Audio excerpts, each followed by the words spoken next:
তোমরা যারা 2026-এ মাধ্যমিক পরীক্ষা দেবে তাদের উদ্দেশ্যে এই ভিডিওটি আমি এখন উপস্থাপন করছি। তো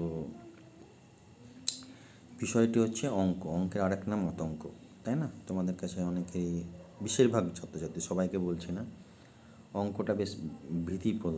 এবং প্রথমেই সবাই জিজ্ঞেস করে অঙ্কে কত পেলে। যতগুলো আমরা 7টা সাবজেক্টে পরীক্ষা দিলেও প্রথম জিজ্ঞেস করে অঙ্কে কত পেলে। এই অঙ্ক যারা পরীক্ষা দিয়েছে তাদের কাছে যেমন একটা ভীতির সাবজেক্ট বা ভীতির বিষয়, তেমনি যারা রেজাল্ট জানতে চাইছে তারা প্রথমে এই সাবজেক্টের উপরেই কিন্তু এমফ্যাসিস দেয়। তারপরে যেটা থাকে সেটা হচ্ছে ইংরাজি। অঙ্কে কত পেলে, ইংরেজিতে কত পেলে, তার একটা কারণও আছে। কারণ আমাদের জীবনে চলার পথে অঙ্কটা অনেক ক্ষেত্রেই জড়িত, এবং অঙ্ক বিষয় যদি আমি একটু ভালোভাবে রপ্ত করতে পারি অন্যান্য বিষয়গুলোকে কেন্দ্র করেই ঘোরে, যদি আমরা খুব পুঙ্খানুপুঙ্খ বিচার করি। তো এই অঙ্কের ভীতির পেছনে দুটো কারণ আমি মনে করি দায়ী, এতদিন পড়ানোর অভিজ্ঞতার থেকে বলছি। এক নাম্বার হচ্ছে, খুব ছোটো বয়স থেকে যখন আমরা অঙ্ক শিখি তখন শেখানোর পদ্ধতিতে একটা কোথাও আমি কারোর সমালোচনা করছি না, গলদ থেকে যায়, বা হয়তো খুব জটিল নিয়মে শেখাচ্ছি যেটাকে অনেক সহজ নিয়মে শেখানো যায়।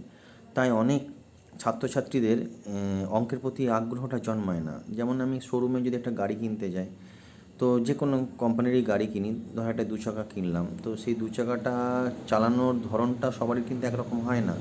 তার মানে কিন্তু 2 চাকা গাড়িটার কোনো দোষ নেই যে সে সবাইকে আলাদা আলাদা আচরণ করছে। সেটাকে কীভাবে চালানো হচ্ছে তার উপর নির্ভর করে, তার উপর নিয়ন্ত্রণ, তার উপরে চালানোর একটা আগ্রহ। এবং অনেক ক্ষেত্রে দেখা গেছে যে প্রথম হয় স্কুলে সে কিন্তু গাড়ি চালাতে জানে না, কিন্তু যে অঙ্কে ফেল করেছে সে কিন্তু খুব সুন্দর গাড়ি চালাতে জানে। তাই অঙ্ক বিষয়টাও যেমন একটা শেখার, গাড়ি চালানোর বিষয়টা ওটা শেখার। তো যে গাড়ি ভালো চালাতে পারে, সে যদি গাড়ি শিখতে পারে, সে অঙ্কও পারবে, পারবে না কেন? প্রয়োজন হচ্ছে কীভাবে তাকে শেখানো হচ্ছে ছোটো থেকে, প্রথম একদম বেস লেভেল যেটা। তো সেই বেস লেভেল থেকে তো আমি এখন ক্লাস 10-এর মাধ্যমিকের অঙ্ক শিখিয়ে পরে আমি তাকে সাজেশন দেবো বা তাকে করিয়ে দেবো, এটা বলছি না। তো এখন যে পজিশনে আমরা আছি সেই পজিশন থেকে কিভাবে আমরা অঙ্ক নামক ভীতিটাকে দূর করতে পারবো বা অঙ্কে ভালো নাম্বার পেতে পারবো, সেই বিষয়ে কিছু কথা আমি বলবো পরের ভিডিওয়। কিন্তু এখন আমি বলতে চাইছি যে অঙ্কতে কিভাবে কি করলে আমি মাধ্যমিকে মোটামুটি একটা নাম্বার পাবো।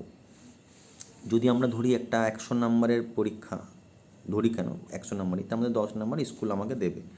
এখন মোটামুটি সব স্কুলই 10-এ 10ই দেয়। তো সেই 10 নাম্বার আমার হাতে নিয়ে আমি শুরু করছি, তাহলে +10। তাহলে আমাকে আরও 40 যদি আমি পেতে পারি, তাহলে সেখানে আমার 50% মার্কস হয়ে যাচ্ছে। তো অনেকেই দেখা যায় 50ও পায় না। তো এই 50% মার্কস পাওয়া কিন্তু খুব সহজ, খুব সহজ। কয়েকটা জায়গা করতে হবে, এবং একটা জিনিস মনে রাখতে হবে যে 90 নম্বরের পেপারটা, পুরো 90 নম্বরটা সবার জন্য না।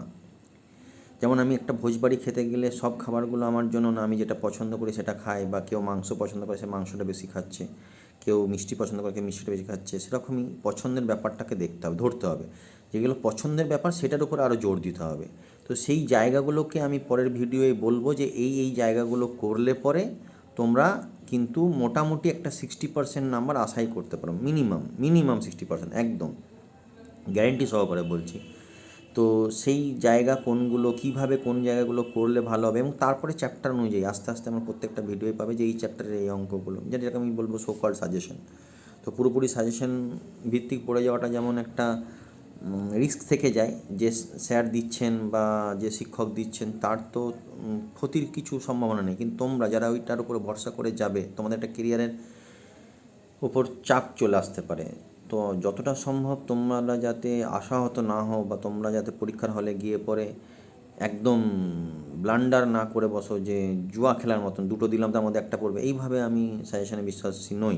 তো তোমাদেরকে এমনভাবে একটা সাজেশন করা হবে যেটা মোটামুটি করে গেলে 50% নাম্বার তোমরা আশা করতেই পারো। তো সেই 50 নাম্বার, আমি সবসময় মনে করি যে একটা কোয়েশ্চেন 90 নাম্বারে যদি এক্সাম হয়, তো 70% সবার জন্য, 70% মিনস 63, 90।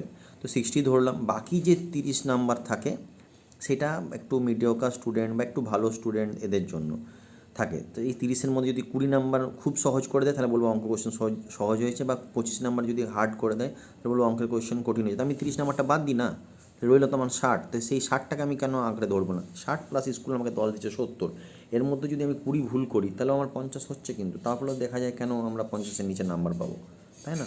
তাই অঙ্ক বিষয়টাকে ওভারকাম করে, মানে ভীতিটাকে ওভারকাম করে, অঙ্ক বিষয়টাকে বলতে বোঝাচ্ছি আমি, ভীতিটাকে ওভারকাম করে কীভাবে আমরা মোটামুটি একটা ভালো নাম্বার পেতে পারি সেই বিষয়ে পরবর্তী ভিডিও আমি বলবো, এবং কোন কোন জায়গাগুলো কীভাবে করলে আমি দেখিয়ে দেবো, একদম একটা কোয়েশ্চেন পেপার ধরে দেখিয়ে দেবো যে এই জায়গাগুলো করলে তোমরা ইজিলি পাবে। প্রথমে কোয়েশ্চেন পেপার ধরে আলোচনা করবো, তারপরে আমি বই ভিত্তিক বলবো যে এই ব্যাপারগুলো তোমরা করো। ঠিক আছে, তো যাই হোক, আপাতত আমি তোমাদেরকে বলে রাখলাম যে পরের ভিডিওটা কী সংক্রান্ত হতে চলেছে। ক্লাস 10 অঙ্কের কোন কোন জায়গাগুলো করব, যার জন্য আমরা মোটামুটি একটা 60% নাম্বার আশা করি। ঠিক আছে, তো পরের ভিডিওর জন্য তোমরা প্রস্তুত থাকো, আমি নেক্সট ভিডিও খুব শীঘ্রই তোমাদেরকে দিচ্ছি।